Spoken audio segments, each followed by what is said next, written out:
In this exercise tutorial, I'm going to be showing you how to do a single arm power pull on a TRX. So firstly, there's two things you need to do to set up this exercise. The first one is I want you to bring these foam handles of the TRX just below hip height.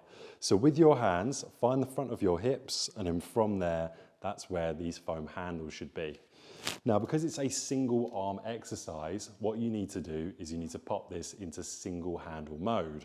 So how to pop a TRX into single handle mode is you're going to take one of the foam handles and pop it through the triangular part of the other, okay, like so.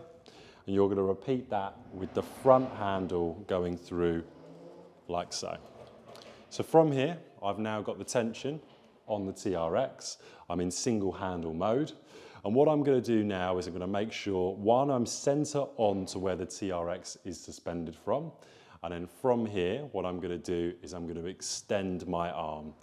Keep your body nice and straight, looking at the TRX to start off with. Your feet should be hip width apart and pointing directly forwards. Now, I'm going to do this in two phases, okay? So firstly, what you're going to do is you're going to have your hands together. One arm, the arm that's not in contact with the TRX, is going to do this, okay? So it's going to come back. You're going to open up your chest and then feed back to your start position. Whilst you do that, you're then going to row with the hand that is in contact with the TRX. So that looks like this. So you've got that first part, and now I'm rowing up, extending my arm and rowing up. Let's say you're doing it and you go, well, that's just too easy.